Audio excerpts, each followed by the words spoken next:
Hello and welcome to The Relevance of Now with William Linville. My name is Michael Connell, your host. And today, William's going to be clarifying optimal health and well-being and how we can have it. Good morning, William. How you doing, buddy? Doing wonderful. How are you? Doing fabulous as always. Awesome. William, what is health and well-being, or how would you describe our body's optimal health and well-being? Well, optimum health and well-being as a whole is when everything mentally, physically, and your outside world as well, when everything is working in harmony to where you're not caught up or hung up on any sort of judgment or projection, suppressed anger, guilt, resentment, opinionation, and identification. It's kind of funny, there's a saying, well, to be in your fullest of potential, just lop your head off and you're already there. So from here, it brings us back to when everything is working together, everything is working in harmony, mind, body, you, and your outside world. That's really the core of optimum health and well-being, especially with the body. The body, I look at it, it's like a clear slate, if you could imagine that. No predispositions, no angst, no stress, none of this, none of that, and all that fun stuff. Now, if you could imagine the body is a clear slate, it's like a child, like a 3-year-old. It does what you ask it to do. It follows instructions very matter-of-factly. And then the mind, the most healthiest mind, is when the mind is quiet. It serves a purpose. It calculates variables, danger, safety, comfort, all that fun stuff. Until you outgrow the necessity of a comfort zone, and where well-being in the mind is where you continue to expand.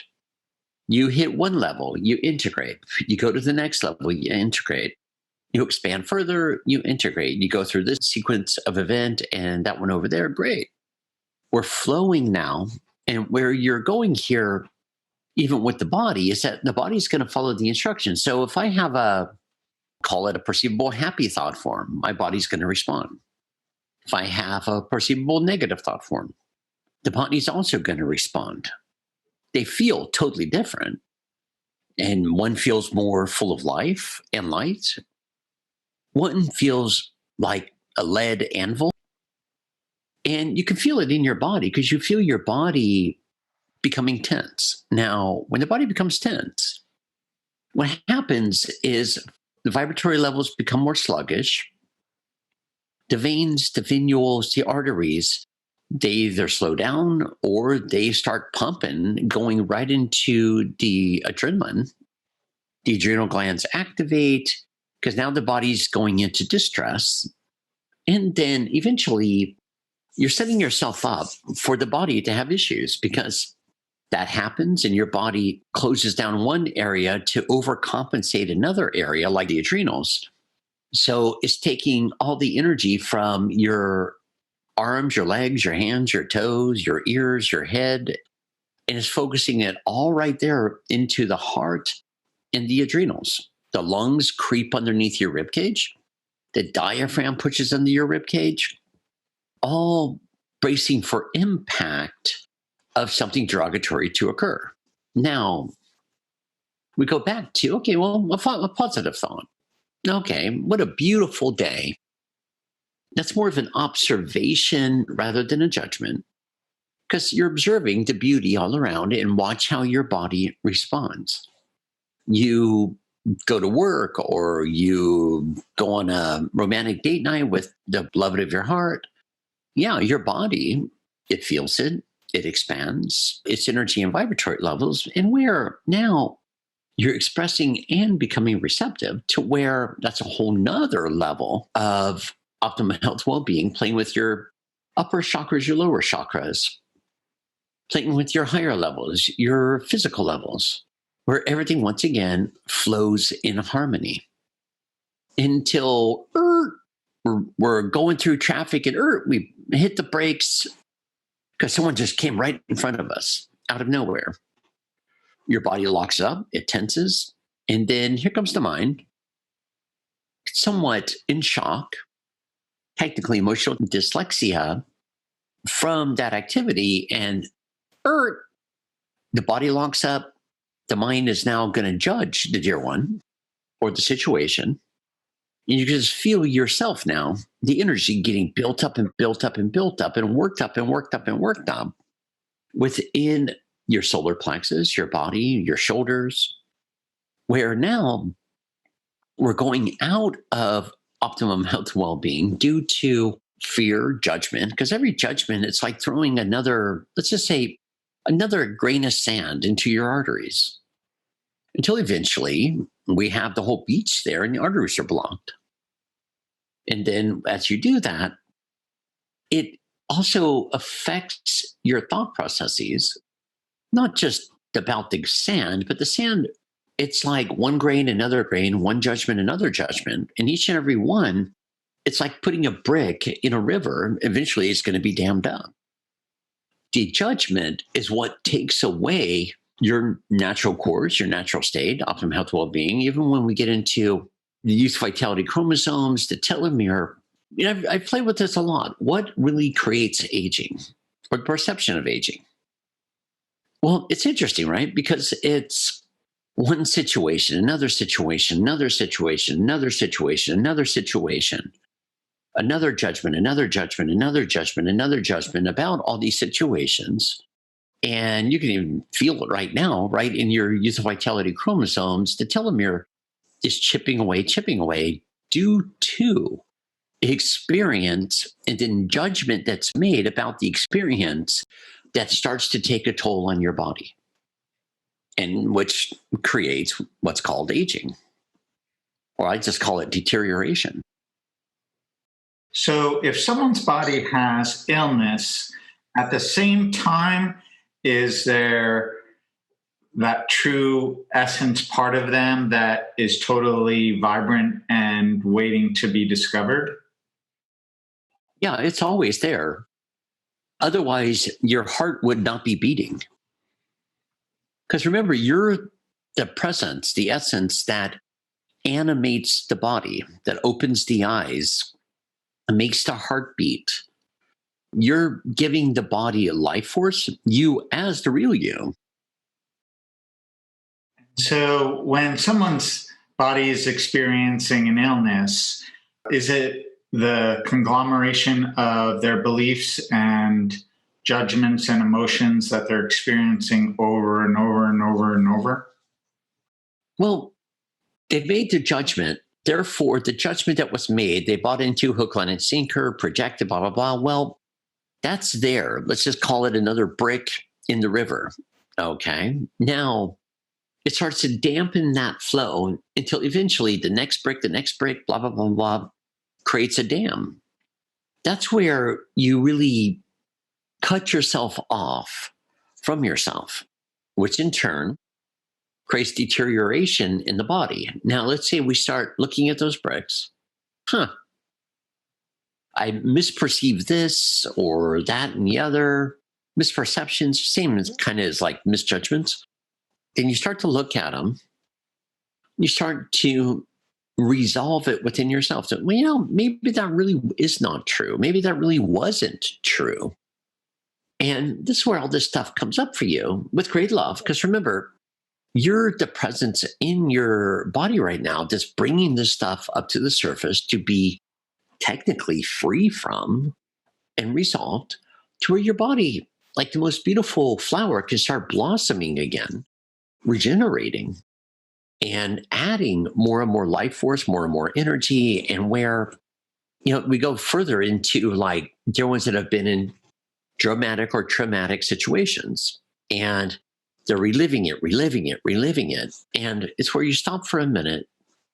You separate yourself from the experience and you step back from that to where you can really see that experience for what it is. And so it could be fear, it could be terror, It could be rage, which rage is basically you have this fear and terror inside yourself. So you project rage it's like a defense mechanism to push others away.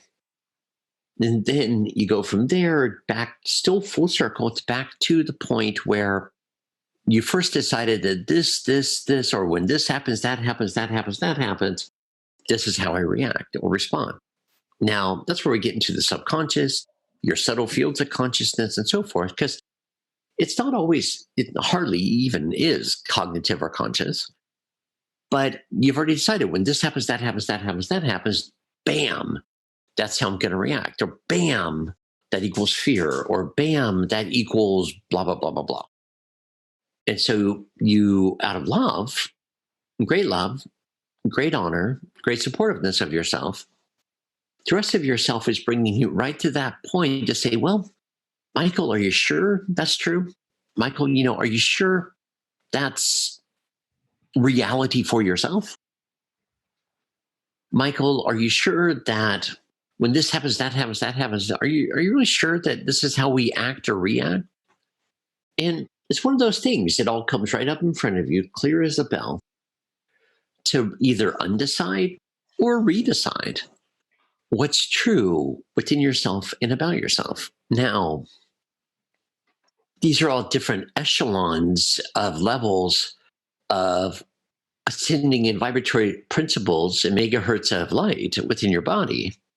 But yet we reach one state to another state, to another state, to another state, arising and arising. And then eventually we undecide whatever was decided. And it's like, yeah, maybe that's not true. So right now we're opening up to the truth rather than what's been projected as a truth for yourself and your mind and your body. Because all of this totally affects your optimal health and well-being. And it looks like this. If you think about something that's been judged to be sad, can you feel the weight in your body when you tune into something that you've judged to be happy? Can you feel that lift and leave your body? Now, these are very factual actions and reactions that are occurring in your body until eventually, like you mentioned before, the stillness. We step right into the stillness, or it's kind of like a void temporarily. We step into that void where we see all around us, we see all within us, we see the whole universe, star systems, clouds, rain, sun, whatever it may be outside of yourself. We see it, but now the little chatterbox, being that of the subconscious, that subconscious sends thoughts to your conscious mind, because your conscious mind is just reacting to all the subconscious belief systems and judgment, which does affect your thoughts, because it's either, you have this as reality and bam, we're going to go down that way. So it's subconscious. Now, the conscious mind is just receiving all these thoughts from the subconscious to try to prove itself to be right. Now, as we just take another breath, now we're standing here saying, it just is. Everything just is. Watch how the subconscious, the conscious, and the emotional calculation lattice work, it just goes flatline. Because we're not feeding it to where we get to a whole new level of what is, or the constant evolving truth of what is. It's kind of like a dog always does this until they don't. So all those personas, it brings you right here, right now, to that stillness, that knowingness, the full, complete embodiment of you as your higher levels, moving into the lower levels, picking up your vibratory levels and frequencies and megahertz of light that are ascending faster and faster. And now we get right back into optimum health, well-being, and homeostasis. What are these little dams that we create for ourselves, such as one of the judgments and beliefs that I used to have about myself was that if I was in a difficult situation, often I'd be like, I don't know what to do. or I would just judge myself for not being smart enough, and that was just the way I was. And even the whole lack of self-esteem, not thinking I'm good enough, are those the types of things that you're saying that, these repetitive things we declare about ourselves are creating these blockages of energy in the body? Yeah. So, like, if you take the idea that you're not smart enough, right? When you just look at that idea, we go through show me more. There's going to be all those circumstances that have proved that you're not good enough until we go all the way back beyond, because the circumstances, those are like party favors. It's just a judgment was made. Those are just reactions from that judgment that says, see, Mike, I told you. Mike, see, I told you something. Man, Mike, remember that? So let's go all the way back to the core. When you first made that decision that Mike wasn't smart enough. And what's the first time that comes to mind when you made that decision? Early on, having to read out loud in school and not being able to get all the words right, or speaking really slowly, skipping words, just felt totally like I'm just not smart enough. So let's take that for a minute and let's look around yourself in that classroom. What is the look on the teacher's face? What's the look on the other students' faces? For some, there's some encouragement. And for some, they're feeling just some judgment. And laughter. Yeah. And what about the teacher?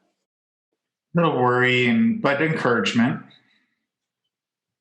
Now, let's stop right there. Let's take a breath. Beyond the teacher's words, what energy was she projecting towards you? Words are words, but I'm looking at when you make that decisions, it's based in what's behind the words. For me, it was just, I don't perceive it as much from the teacher as me just declaring it as so, like, this is just the way I am. And it's kind of bizarre, right? Because you look at the kids, you look at the teacher, and all of a sudden, you might as well be in front of the whole classroom up in the front in your underwear. Right. And that's when you decided, I don't fit in and I'm not good enough because I'm not like everyone else. Yep. And see, now we're getting to the core of what was going on when, and if you felt all those emotions, that fear, the anxiety, the insecurity at that time, that's what made your mind go tilt. So the right side of the brain was no longer connecting with the left side, and you went right into basically panic mode, emotionally speaking. And you said, this is now the truth of Michael. Aha, done deal. And then that blocked the rest of the river/energy flow. When you commanded that as creator in a physical form to be true about Michael, the rest, that's just repeating what you just decided about yourself. The rest is just experiences that you're running through, still trying to prove that Michael isn't smart enough or good enough, worthy enough. See, when you get back to the cause of it right there, it now changes all the projected outlook, and now it projects also the outside experiences of yourself in the outside world and how you relate to the outside world. So now, just a kid, all that nervousness, that anxiety, that tension, that stress of being laughed at or accepted or rejected due to your reading abilities, and not just reading, but comprehension as well. from what's presenting here about that, how that has set forth in your life a lot of sequences of events to prove that you're not good enough, not Yes. smart enough, not bright enough. Yeah, up until my 30s when I got really ill. And then I started questioning these things. Yeah, because when you got really ill, it was still running around. There's something wrong with Michael. Therefore, you had something wrong with Michael. That's what I mean by your body Right. being the innocent party.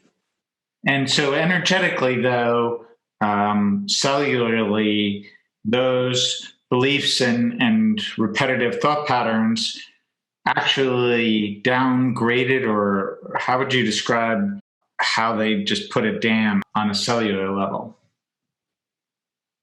Okay, if you could imagine for a minute, going back to first separation, you come into this body, total clear slate. You know who you are, you know what is, and so forth and so forth. You step onto this planet, this big giant Garden of Eden. Now, well, it could be Garden of Edith. Who knows? So from here, you step into this garden in this body, clear slate. You become aware of others, what they're doing when they're doing it, what they're doing, why they're doing it, how they're doing it. And then you start to make decisions. And that took you, let's call it the hypothetical fall from grace. Okay, I have my stuff, and you have your stuff. I want your stuff and my stuff. Well, I have my 5 brides, and you have one I want, so I'm going to go whack you, take your bride as well, or husband. It's non-gender related.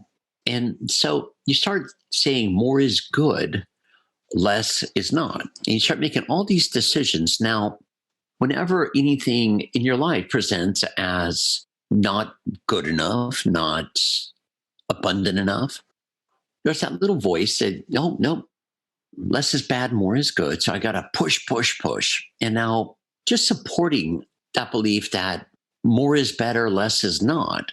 I want you to feel that for the break that it is, you've just taken your total expressive, expansive, total lit up self, and you started chipping away and creating damage to yourself. Because now something that was all knowingness, all light, you started to put specks of density within it, into it.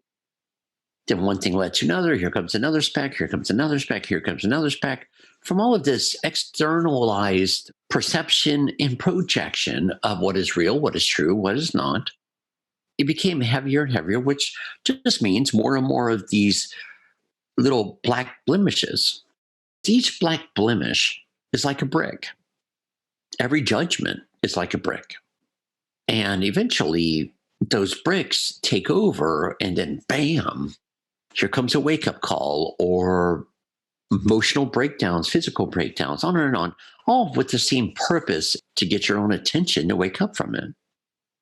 In the cells, each one of those brick slows down the cells. It slows down the atoms. It slows down the subatoms, slows down the molecular structure. Now, one leads to another, until basically it's almost like cement. You know, when the fascia turns into hypothetical cement, and it gets heavier and heavier, which now each and every judgment starts to create blockages in your body. Very physically, veins, venules, arteries, muscles, ligaments, tendons, organs. More recently, in really embodying what you're sharing, it's helpful for me to think about my body just as a frequency.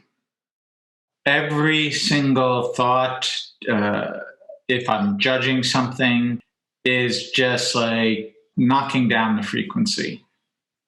And by seeing it more just from a energy standpoint, or like I could think of when I've seen different songs or tones of music being played on a speaker with sand on it, and how the different frequencies impact it dramatically.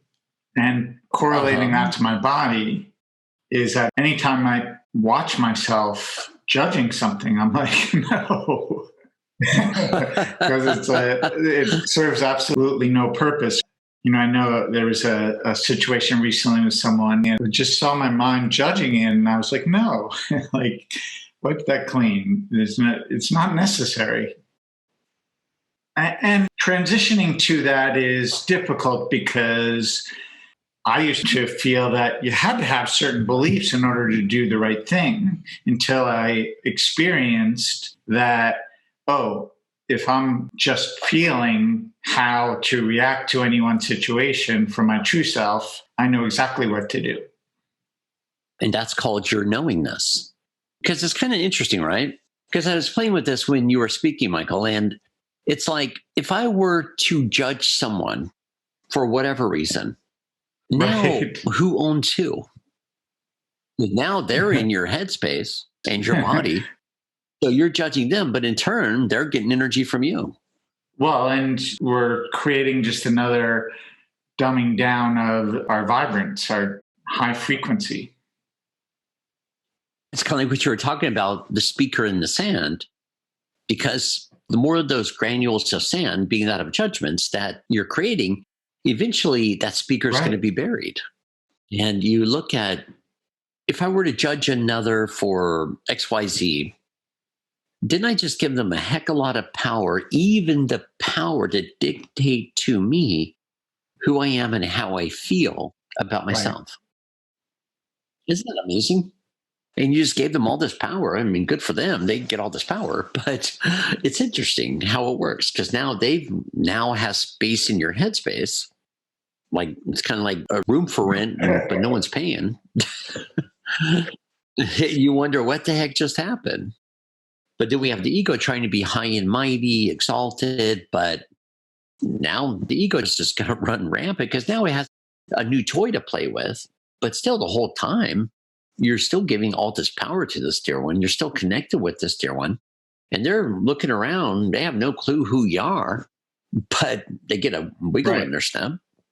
So as someone who's listening to this that wasn't aware of some of this information, I also would encourage you to go back to other of William's podcasts, one titled Who You Are and the other titled Creating a True Relationship with Yourself, which will be complementary if you're feeling a lot of tension in your body or maybe even experiencing illness or physical challenges.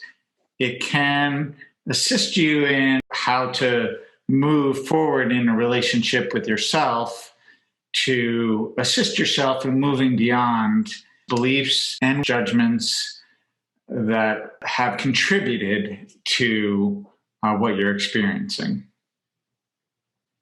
And William, what would you share right now to someone who is experiencing an illness and steps to take to begin the transition to connecting to the body's vibrance, which is already there? I would ask them to step back from everything and ask themselves why. Why do I do this? Why do I not do that? Why do I believe this, perceive this or that, and everything else around? Why am I taking everything so serious? Why am I taking this perception of a false self-image seriously? And then asking yourself, why can't I just be love or be the light that I am? And really, you're setting yourself free. And then even with your body, why does this keep occurring? The body's not going to tell you stories. The mind will, but the body won't. Or more so, the ego will, the body won't. So, body, what is going on here and why? Watch how you'll take a metaphoric trip through memory lane. You remember someone you haven't talked to, connected with, maybe in eons. This is your body attempting to assist you and the mind to release it, overcome it, supersede it, so the body can heal and regenerate. See, this isn't rocket science. It's always there for you. It's just who's listening. And then when you get an answer, let's not debate it. Let's not doubt it. Let's not question it. The answer you're getting is the answer you're getting. So we can say, trust yourself, trust your body. trust the mind. I don't know about the ego, but trust the mind. And really trust and then know that you're all on the same team. Right. And the trust also can come from feeling, because when you're getting that clarity, it always feels more liberating. And technically, literally, you actually feel your cells, your atoms, and the molecules when we're asking to know the truth. You can actually feel the molecules, the atoms, the cells, and subatoms. You can feel them lightening up, loosening up. You can feel the body literally decompressing. So there's also that physical sensation through feeling as well. See, trust, it's like, what do you trust? Who do you trust? Or can you just trust all of you? And then you have another wave through your body of decompression, where you can feel the cells, the molecules, the atoms, subatoms, DNA, RNA, everything just dissipating. And the vibratory levels and the energy and frequencies of megahertz of light through your body. You're breaking down the walls of the dam. The water is moving again. And you start to feel that pep in your step. You start to feel and welcome back more and more of your own power, your own energy cleared and purified. And just watching, quite literally. And it does take impeccable honesty with yourself. You're going to see stuff you may not like. Great. Don't like it, but don't hold on to it. That's a beautiful opportunity for long-term beneficial change. Because if you're not liking it, okay, well, let's do something about it and free ourselves from it. Beautiful. Thank you. And thank you all for joining us. Please click subscribe, and we'll see you next time. Namaste. Namaste.